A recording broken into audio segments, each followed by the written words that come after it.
ఒక పట్టణంలో రాహుల్ మరియు స్నేహ ఇద్దరూ మంచి స్నేహితులు. ప్రతిరోజూ మాట్లాడుకునేవారు, నవ్వుకునేవారు, కాని తమ భావాలను ఎప్పుడూ చెప్పుకోలేదు. రాహుల్ స్నేహను ప్రేమించేవాడు. స్నేహ కూడా రాహుల్ని ఇష్టపడేది. కాని స్నేహం చెడిపోతుందేమో అని చెప్పలేదు.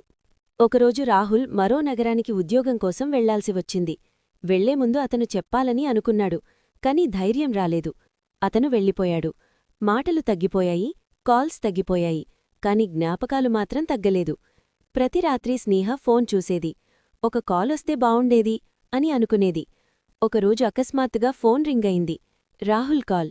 స్నేహ కన్నీళ్లతో ఫోన్ ఎత్తింది. రాహుల్ అన్నాడు, ఇంత దూరం వచ్చాక తెలిసింది, నువ్వు లేకా నేను పూర్తికాను. స్నేహ నవ్వుటూ చెప్పింది, నాకైతే చాలా రోజుల క్రితమే తెలిసింది. ఆ ఒక్క కాల్ వారి ప్రేమను మాటల్లోకి తీసుకొచ్చింది. కొన్ని ప్రేమలు దూరంతో కాదు, ధైర్యంతో